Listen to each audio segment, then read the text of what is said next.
آتی ہے ان قد صدق عبدی، میرا یہ بندہ سچا ہے، یہ بندہ سچا تھا، اس کی سچائی ظاہر ہو چکی ہے، یہ تعلق باللہ میں سچا تھا، ایمان میں سچا تھا، مسلمان ہونے میں سچا تھا، اس کی سچائی ظاہر ہو چکی ہے۔ اب فَافْرِشُوا لَهُ مِنَ الْجَنَّةِ وَالْبِسُوا لَهُ مِنَ الْجَنَّةِ وَافْتَحُوا لَهُ بَابًا مِنَ الْجَنَّةِ، اس کو جنت کا بستر دے دو، اس کو جنت کا لباس پہنا دو اور جنت کی طرف سے دروازہ کھول دو۔ پھر یہ قبر جو چند فٹ کی ہوتی ہے تا حد نگاہ وسیع ہو جاتی ہے، تا حد نگاہ، اندھیری قبر روشن ہو جاتی ہے، معطر ہو جاتی ہے، اور فرشتے کہتے ہیں نم کا نومت العروس، نئی نویلی دلہن کی طرح بے فکر ہو کے، تجھ پر کوئی ذمہ داری نہیں ہے، پرسکون سو جا، پرسکون سو جا۔ اور اگر معاملہ اس کے برعکس ہو، اللہ ہمیں معاف فرمائے، ہم جیسے بد عمل، بے عمل، یا پھر اس سے بڑھ کر شرک، کفر، بدعات، پھر جب ناکام ہو جائیں گے تو پھر ندا آئے گی ان قد کذب عبدی، میرا یہ بندہ جھوٹا ہے، جھوٹا، اس کا جو دعویٰ تھا میں اللہ کا بندہ ہوں، جھوٹا ہے، بندگی اس نے کی نہیں، یہ اسلام کے دعوے کرتا تھا، جھوٹا ہے، اس نے اسلام کے تقاضوں کو پورا ہی نہیں کیا، یہ اللہ اللہ کرتا تھا لیکن جھوٹا ہے، اس نے اللہ تعالی کے حقوق کو ادا نہیں کیا، یہ آواز آتی، یہ جھوٹا ہے۔ اب کیا کرو اس کے لیے؟ فَافْرِشُوا لَهُ مِنَ النَّارِ وَأَلْبِسُوا لَهُ مِنَ النَّارِ وَافْتَحُوا لَهُ بَابًا مِنَ النَّارِ، اس کو آگ کا لباس پہنا دو، آگ کا بستر دے دو اور جہنم کی طرف سے دروازہ کھول دو۔ دیگر عذاب الگ ہے، سانپ اور بچھو، قبر کا بھینچنا، قبر کا مزید اندھیرا ہونا، یہ الگ ہے، اور یہ تو ایک محدود عذاب ہے، محدود عالم برزخ میں، اور قیامت کے دن کیا معاملہ ہوگا، میدان محشر کی سختیاں اور پھر جہنم۔ تو میرے بھائیوں، بزرگوں، دوستو، یہ موت کے بعد کے معاملے کو یاد رکھو۔ ایک مرتبہ ایک جنازے میں اللہ کے رسول صلی اللہ علیہ وسلم شریک تھے، صحابہ قبر کھود کے تدفین کا انتظام کر رہے تھے، آپ صلی اللہ علیہ وسلم اپنے دیگر صحابہ کے ساتھ قریب بیٹھے ہوئے تھے، اور پھر آپ صلی اللہ علیہ وسلم نے نصیحت شروع کر دی، روح کیسے نکلتی ہے مومن کی اور کافر کی، کیا معاملہ ہوتا ہے اس کے ساتھ، کیا سلوک ہوتا ہے اس کے ساتھ، یہ سارے مراحل، پھر قبر کے مراحل، یہ بیان کرتے کرتے حالت آپ صلی اللہ علیہ وسلم کی یہ تھی کہ آپ صلی اللہ علیہ وسلم کی آنکھوں سے آنسو جاری تھے، داڑھی بھیگ گئی، سامنے جو مٹی پڑی تھی وہ بھیگ گئی۔ یہ کائنات کے امام ہیں، صرف تذکرہ کیا قبر کا، حشر کا، سوال و جواب کا، صرف تذکرہ کیا آپ صلی اللہ علیہ وسلم نے، اور آپ پر خشیت طاری ہو گئی۔ آپ صلی اللہ علیہ وسلم نے اس موقع پر ایک جملہ کہا، سب کو متوجہ کر کے، قبر کی طرف اشارہ کر کے، لِمِثْلِ هَذَا فَأَعِدُّوا، میرے ساتھیوں یہ قبر دیکھ رہے ہو، اس قبر کی تیاری کر کے آنا۔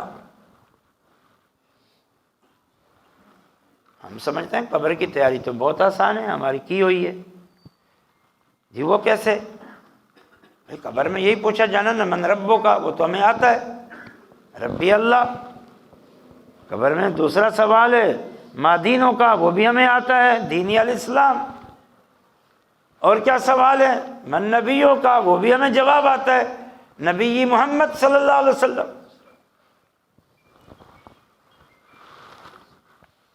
اتنا آسان معاملہ ہوتا نا تو اللہ کے رسول یہ نہ فرماتے انکم تفتنون فی القبور قریبا من فتنۃ الدجال، فرمایا میرے ساتھیوں قبر میں تم جس فتنے اور آزمائش میں مبتلا کیے جاؤ گے وہ دجال کے فتنے کے قریب قریب فتنہ۔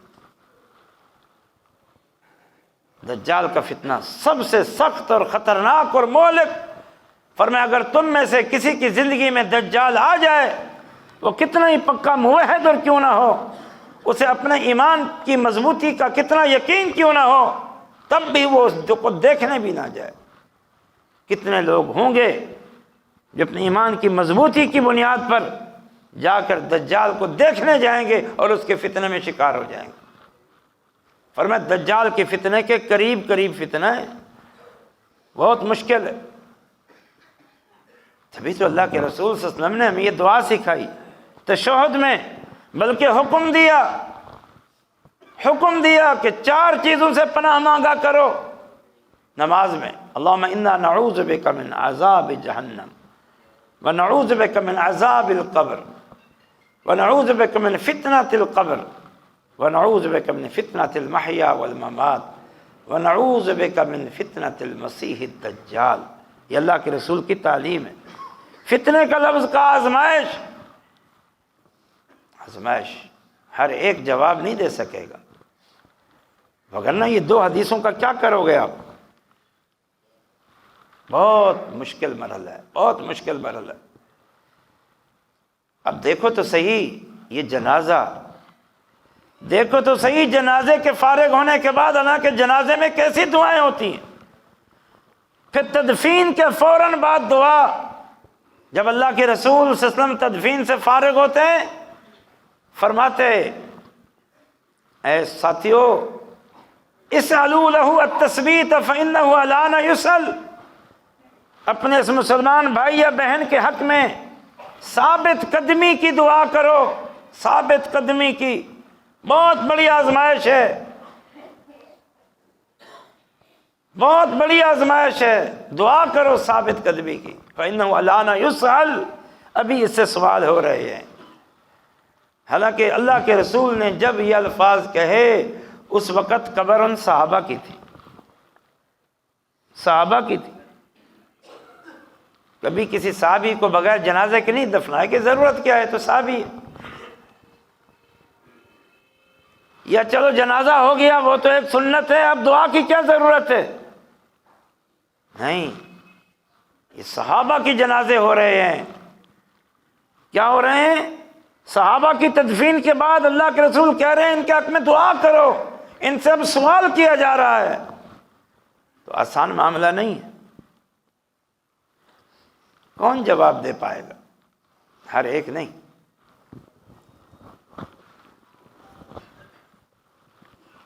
اصل پہلا سوال کیا ہے؟ من ربو کا۔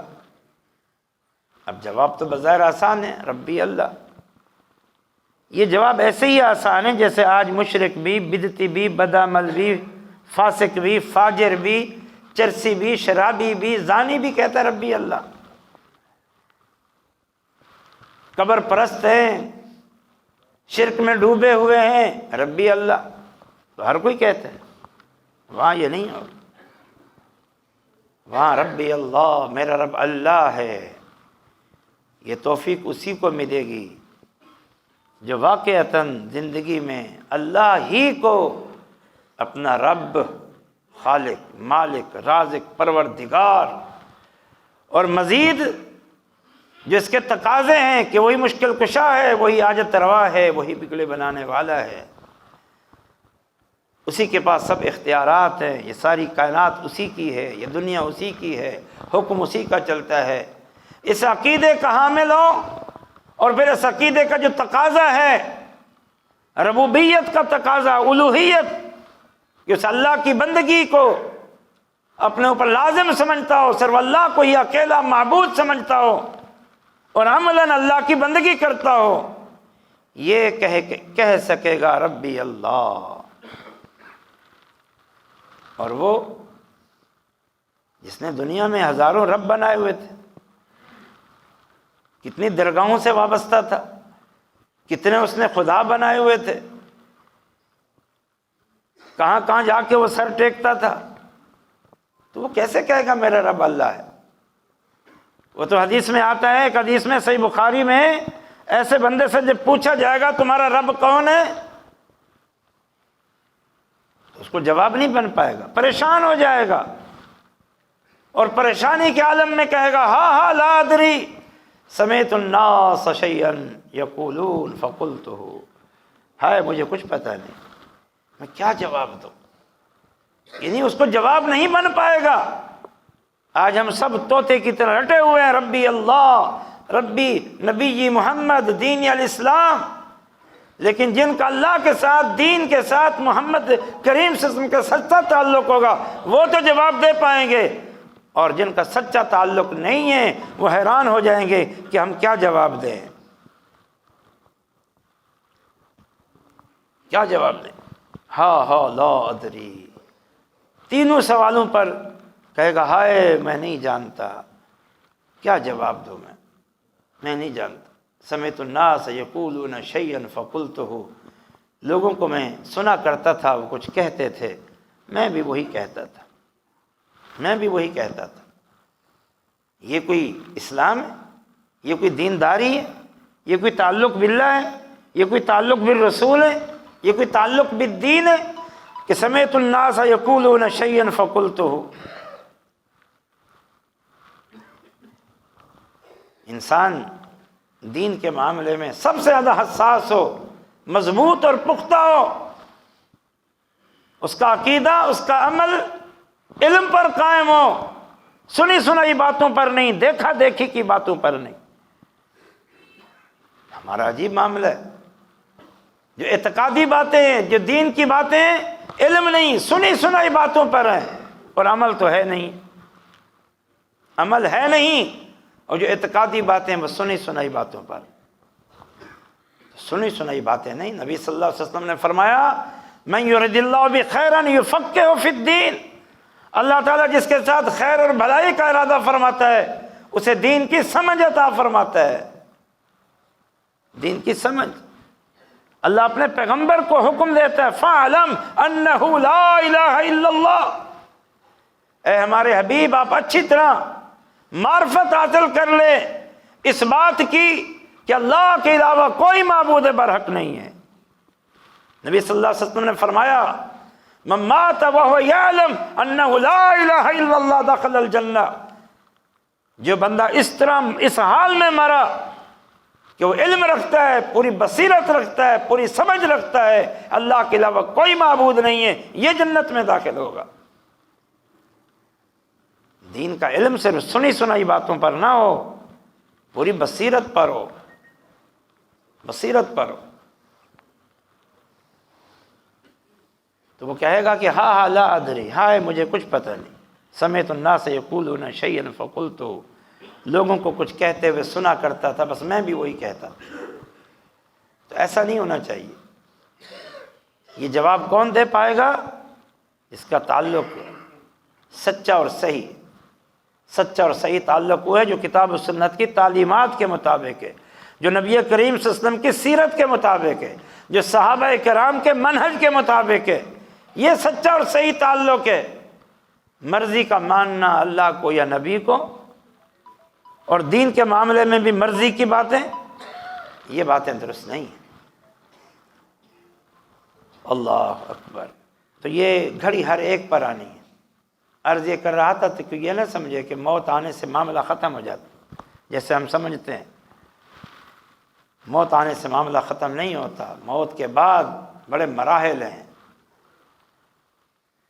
حساب و کتاب ہے، اس کے نتیجے میں پھر یا نعمتیں ہی نعمتیں ہیں یا پھر زحمتیں ہی زحمتیں ہیں، معاملہ ختم نہیں ہو جاتا۔ اور وہاں پر موت کے بعد یہ دیکھنے اور سامنے کی باتیں، کوئی چھپی ہوئی باتیں نہیں ہیں۔ بڑے بڑے جنازے دیکھے ہیں، بڑے بڑے جنازے دیکھے ہیں، لیکن دفنا کے سب واپس آ جاتے،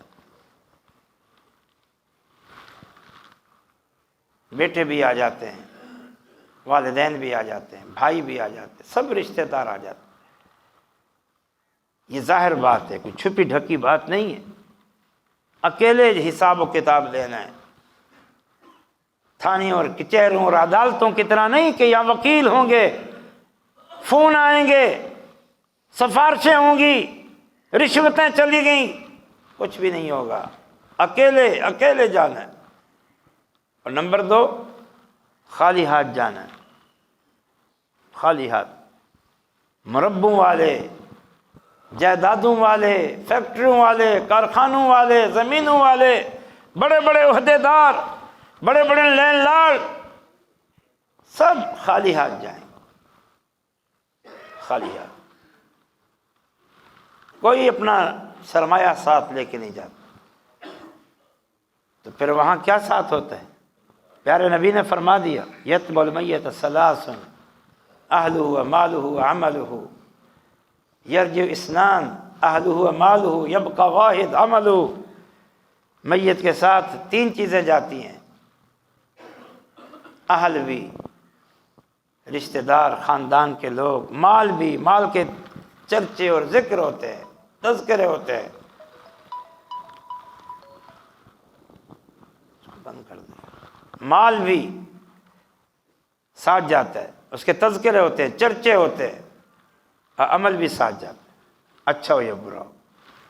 پھر فرمایا کہ عمل بھی، پھر فرمایا کہ مال بھی دنیا میں رہ جاتا ہے، اور اہل و عیال بھی دنیا میں رہ جاتے ہیں، اور قبر میں انسان کا عمل جاتا ہے، وہ اچھا ہو یا برا ہو۔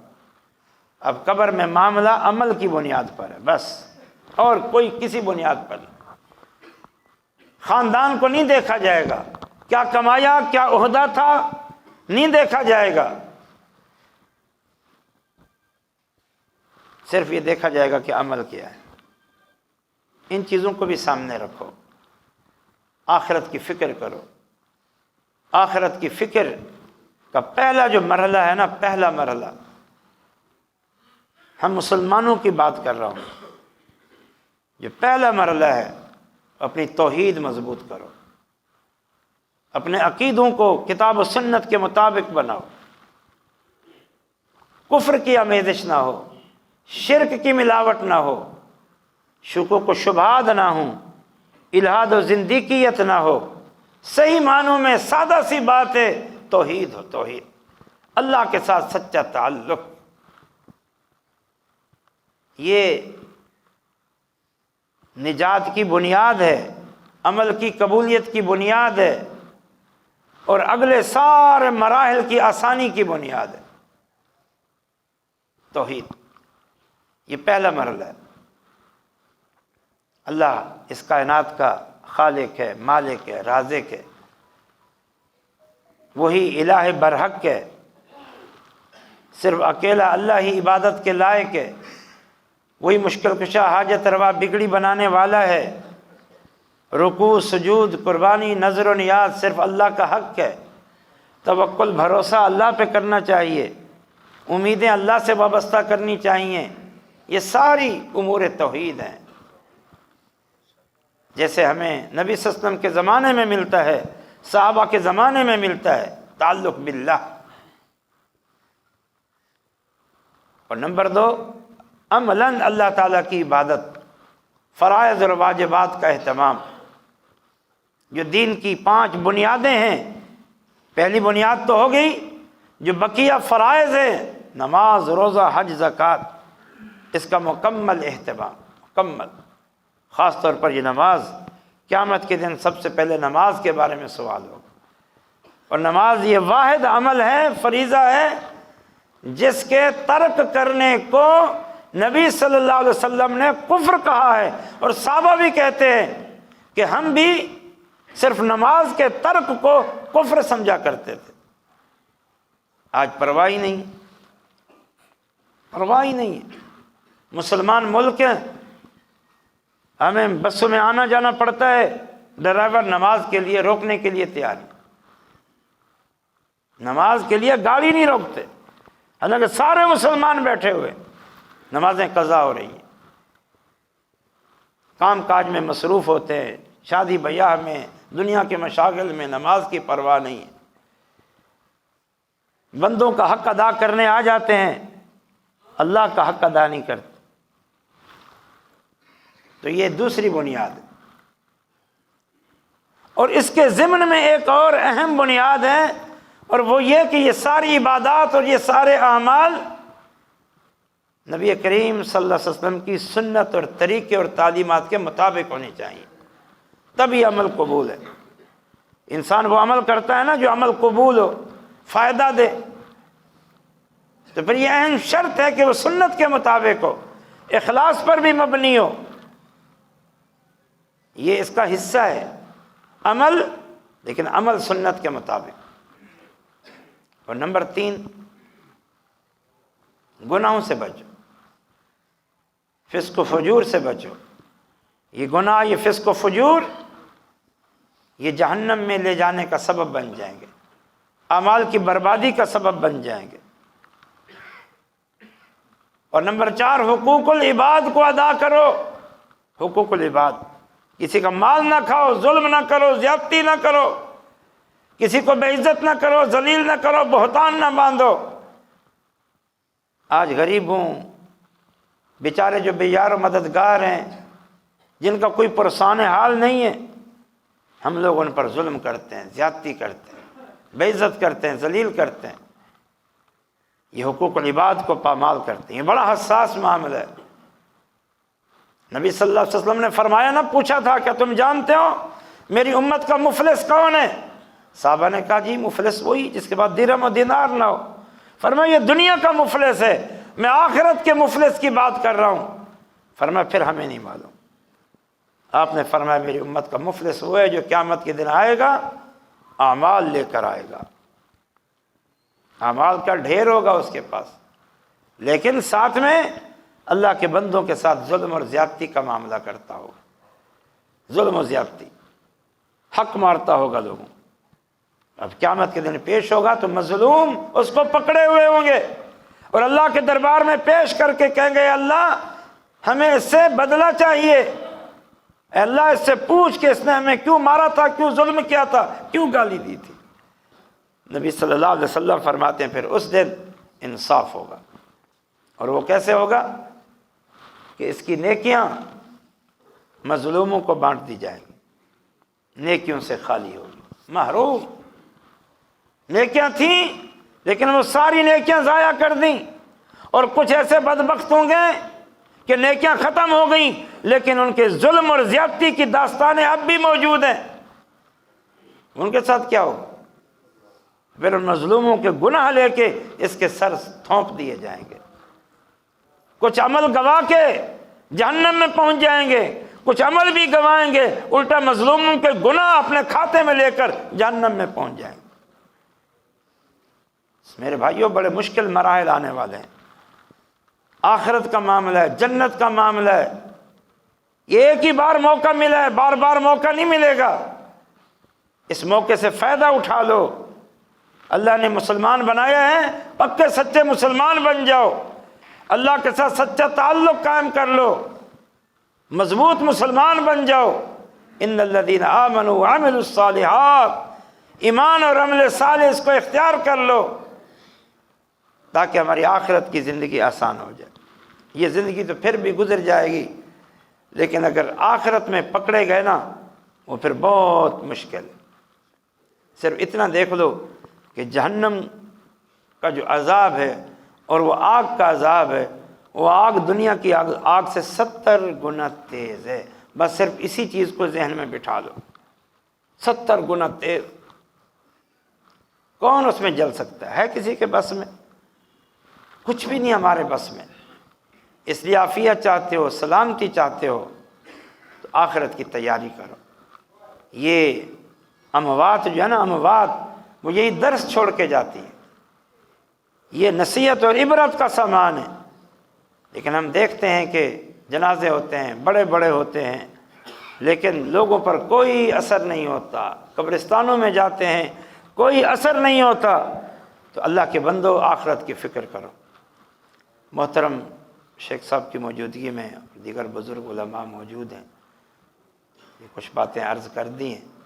چاہیے تو یہ تھا کہ محترم شیخ صاحب کی موجودگی میں وہی نصیحت کریں، لیکن اس وقت وہ جس غم اور المناک کیفیت سے گزر رہے ہیں ہم سب کو معلوم ہے، یقیناً وہ کچھ کہہ نہیں پائیں گے، نہ ہی شیخ ضیاء اللہ بھٹی صاحب۔